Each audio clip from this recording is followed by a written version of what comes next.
Ketemu lagi dalam program Dialog Keluarga Sukses, sebuah program yang membahas masalah keluarga, masalah rumah tangga, atau juga masalah perjodohan. Ya, topik kita hari ini adalah berani berbuat, berani bertanggung jawab. Pernahkah saudara mendengar statement ini? Berani berbuat, ya harus berani tanggung jawab. Kalimat ini saya sering mendengarnya baik ketika masih sekolah, masih kuliah, maupun sudah terjun di dalam dunia pelayanan. Dan yang paling sering yaitu ketika kami menghadapi sebuah konseling, kemudian orang tua ada yang membawa anaknya ke gereja, membawa anaknya perempuan, dan ternyata dengan wajah yang kusut, dengan wajah yang berlinang air mata, dia mengungkapkan perasaannya karena kondisi anaknya, yaitu yang habis melakukan dosa perzinahan, yaitu hubungan seks. Kemudian satu kalimat yang terlontar dari orang tuanya, pokoknya saya mau orang yang berbuat itu harus mau bertanggung jawab.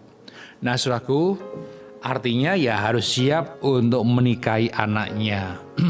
Ya, itu kalimat yang pernah saya dengar. Nah, saudaraku yang dikasihi Tuhan, memang statement ini pada umumnya berlaku untuk kehidupan kita sehari-hari. Orang yang berani berbuat, maka dia harus berani bertanggung jawab, harus mau ambil risikonya, ya. Ada alasan-alasan mengapa orang itu yang sudah berbuat harus berani dan mau bertanggung jawab, ya. Yang pertama, bahwa berani bertanggung jawab itu mencerminkan kualitas diri seseorang. Ketika orang mengatakan aku berbuat dan aku siap bertanggung jawab, menunjukkan bahwa atau mencerminkan bahwa orang ini ada orang yang berkomitmen, orang yang mau ambil risiko atau ambil tanggung jawab, bukan seorang pengecut, bukan seorang pecundang, bukan seorang yang melemparkan tanggung jawabnya. Karena kecenderungan manusia itu sukanya itu melempar tanggung jawab. Mungkin efek atau dampak dari dosa pertama, ya saudara. Ketika Tuhan bertanya kepada Adam, kenapa kamu ambil buah dan makan? Dia lemparkan tanggung jawabnya, ya gara-gara perempuan yang engkau berikan kepadaku, itulah yang nyuruh aku makan. Lalu perempuan ditanya, kenapa kamu makan? Dia lemparkan tanggung jawabnya kepada ular, gara-gara si ular itu yang mempengaruhi aku, yang membujuk aku supaya aku mengambil dan memakannya.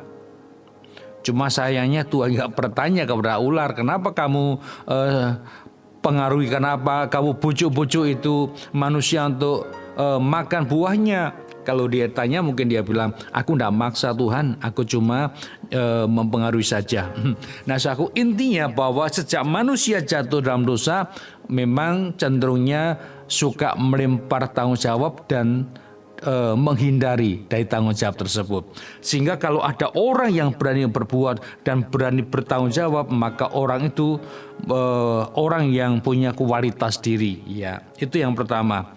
Yang kedua, mengapa orang harus berani bertanggung jawab atas apa yang diperbuatnya? Karena setiap hal atau segala sesuatu itu ada konsekuensinya.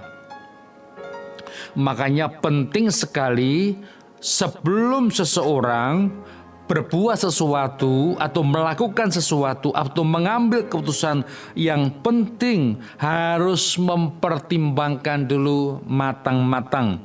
Harus dipertimbangkan dulu dengan masa-masa supaya dia tidak menyesal di kemudian hari. Nah, ini yang penting, yang kedua. Jadi kita harus berpikir bahwa semua hal atau banyak hal itu mesti ada konsekuensinya. Yang ketiga, Mengapa setiap orang yang berbuat harus berani bertanggung jawab? Ya supaya kita ini menghargai sesuatu yang kita kerjakan. Bukan hanya hal yang negatif saja, tapi kalau hal yang positif, sesuatu yang kita putuskan, yang kita lakukan, dan ternyata dampaknya baik, hasilnya baik, kita bisa menghargai. Baik yang kita lakukan ataupun yang dilakukan orang lain. Sehingga kalau orang itu sudah lakukan sesuatu, dia korbankan sesuatu, dia sudah berbuat yang baik, dah kita hargailah karyanya itu. Sehingga baik sekali kalau saudaraku kita ini mau mempertanggungjawabkan atau menghargai sesuatu yang dikerjakan oleh orang lain. Nah, pertanyaannya sekarang adalah, apakah ini berlaku untuk semua atau seluruh aspek kehidupan manusia? Seperti yang tadi di awal pembicaraan kita hari ini, ketika ada orang tua yang mendapati anaknya habis melakukan dosa perzinahan, habis melakukan hubungan seks dengan pacarnya, kemudian dia mau menuntut pacar anaknya untuk bertanggung jawab. Saya tanya, tanggung jawab apa, Pak?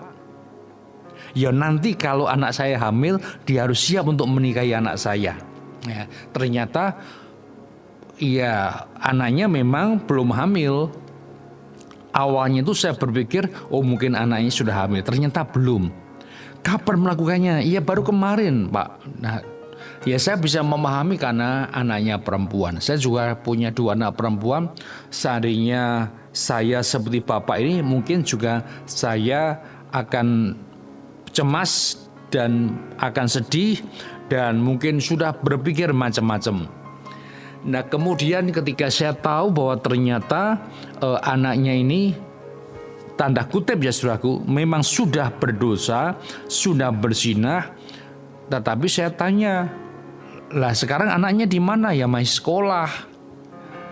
Nah, kalau dia anaknya sampai sekolah, ya tentu mau dipaksa untuk nikahi, ya kan riskan saudaraku, riskan. Bahkan seandainya anaknya ini sudah hamil, apakah dia juga akan memaksa cowoknya, memaksa pacar anaknya untuk menikahinya? Saya katakan, kalau seandainya anak itu dipaksa, kemudian dia sebetulnya mau menghindar dan tidak mau bertanggung jawab, apakah tetap dipaksa? Ya kan harus tanggung jawab, Pak. Kan harus bertanggung jawab, Pak Pendeta. Waktu dia panggilnya Pak Pendeta. Oke, kalau seandainya dia mau, ya dipaksa, mungkin bapaknya itu kan kenal aparat, kenal polisi, dia suruh ya aparat untuk mencarinya dan membawanya, ya mungkin dia mau. Tapi apakah itu tidak rugi seandainya begitu selesai dia menikah, kemudian besoknya atau beberapa hari kemudian dia menghilang, dia lari, dan dia tidak tahu entah kemana, apakah tidak rugi? Anaknya bapak rugi, ditinggalkan tanpa tanggung jawab, dan bapak harus menghidupi juga anaknya bapak, dan nanti seandainya anaknya lahir dan harus merawat juga, dan terus nanti kalau sekian tahun kemudian ketemu ada orang cowok yang baik, yang tanggung jawab, yang mau menerima anaknya bapak apa adanya, gimana? Mau menikah susah, repot. Kenapa? Statusnya masih jadi istrinya orang. Dan sekarang laki-laki itu tidak ada keberadaannya, nggak tahu entah kemana.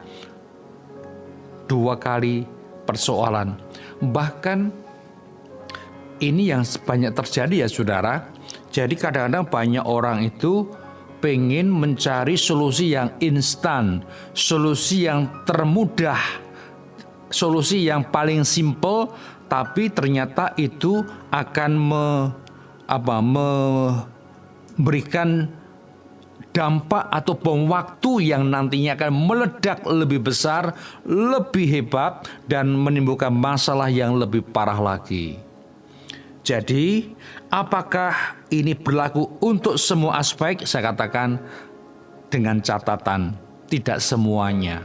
Ya, kalau memang laki-lakinya itu tadi mau berniat bertanggung jawab, oke. Sehingga ketika anaknya mungkin setelah selesai pendidikan dan ternyata baik-baik, ya akan menikah. Atau kalau misalnya sudah terlanjur hamil dan anaknya bertanggung jawab, iya kita nikahkan, ya kan begitu. Tapi seandainya tidak, jangan dipaksa. Karena apa? Jangan menutupi dosa dengan dosa yang lain. Jangan menutupi kesalahan dengan kesalahan yang lain yang akan berdampak nanti lebih buruk di kemudian hari. Ya itu ya Bapak Ibu sekalian, bukan berarti saya membelai cowok itu, bukan. Saya justru membela si anak ini, ya anak cewek ini, supaya apa? Supaya dia tidak menderita berkepanjangan bahkan seumur hidupnya. Ya, siapa tahu aja ya.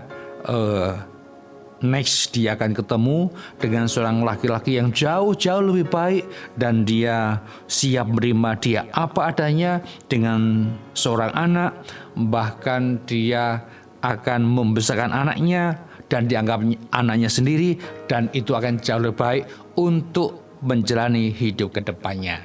Baik, kalau demikian kesimpulannya, ya saya setuju berani berbuat, berani bertanggung jawab. Tapi untuk hal-hal yang khusus perlu ada catatan khusus dan itu tidak bisa dipukul rata untuk semuanya. Hal yang khusus itu memang perlu, ya tanda kutip, perlu kebijaksanaan khusus, perlu keputusan yang spesial. Nah supaya apa? Supaya kita dapatkan solusi yang tentunya lebih baik. Ya itu yang kita bahas hari ini, dan saya berdoa supaya ini menjadi inspirasi, menambah wawasan bagi kita semuanya, sehingga ke depan kita hati-hati dan ke depan kita ambil keputusan dengan lebih bijaksana dan tentunya untuk kebaikan kita bersama. Tuhan Yesus memberkati.